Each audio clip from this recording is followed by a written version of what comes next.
जय भीम. मी सुजात आंबेडकर, वंचित बहुजन आघाडीमधून. उद्या 30 जुलैला वंचित बहुजन आघाडीची अंतर्गत निवडणूक आहे आणि मी आपल्या सर्वांना विनंती करतो की आपण सर्वांनी ताकदीने या निवडणुकीमध्ये सहभाग घ्यावा, जास्तीत जास्त संख्येने मतदानाला यावं आणि पक्षाच्या अंतर्गत लोकशाही बळकट करावी. ही निवडणूक महत्त्वाचा असण्याचं दुसरं कारण हे की आपण सर्वीकडे म्हणत राहतो की वंचित बहुजन आघाडी हा तळागाळातला पक्ष आहे. आमच्याकडे कोणी सत्ताधारी किंवा सत्ता पदावरनं येत नाही, तर तळागाळातल्या कार्यकर्त्यांना उठून सत्तेच्या केंद्रस्थानी ठेवण्याचं काम हे बाळासाहेब आंबेडकर करत राहतात.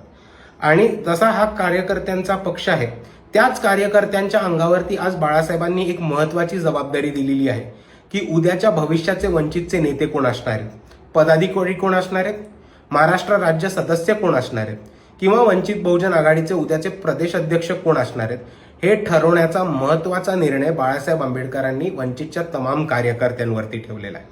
म्हणून मी आपल्या सर्वांना एवढीच विनंती करतो की आपण ही जबाबदारी पूर्णपणे यशस्वीपणे पार पाडावी आणि आपण आपले अंतर्गत भांडणं, आपल्या जिल्ह्यामधले वादविवाद हे बाजूला ठेवून वंचित बहुजन आघाडीचा प्रदेश अध्यक्ष असाच निवडावा आणि कार्यकारिणी सदस्य असेच निवडावे जे एकनिष्ठेने ताकदीने पक्ष पुढे घेऊन जातील, जे कोणालाही जुमानणार नाहीत, जे कोणाच्याही ऐकण्यात येणार नाहीत आणि भारिपपासून वंचितपर्यंत ज्या आंबेडकरवादी विचारांना घेऊन, ज्या शाहू फुले आंबेडकरवादी विचारांना घेऊन बाळासाहेबांचं एकनिष्ठ आणि स्वाभिमानी राजकारण कोणत्याही डावणीला न लागता, कुठेही कळवळीला काळबोट न लागता किंवा कुठेही चळवळ विकली जाणार नाही याची पूर्ण दक्षता घेऊन ज्या पद्धतीने काम करत असतील, तेच कार्य पुढे घेऊन जाणारे आपण प्रदेश अध्यक्ष निवडून द्यावे आणि तसेच महाराष्ट्र कार्यकारिणीचे सदस्य सुद्धा निवडून द्यावे, ही माझी महाराष्ट्राच्या तमाम कार्यकर्त्यांना विनंती आहे.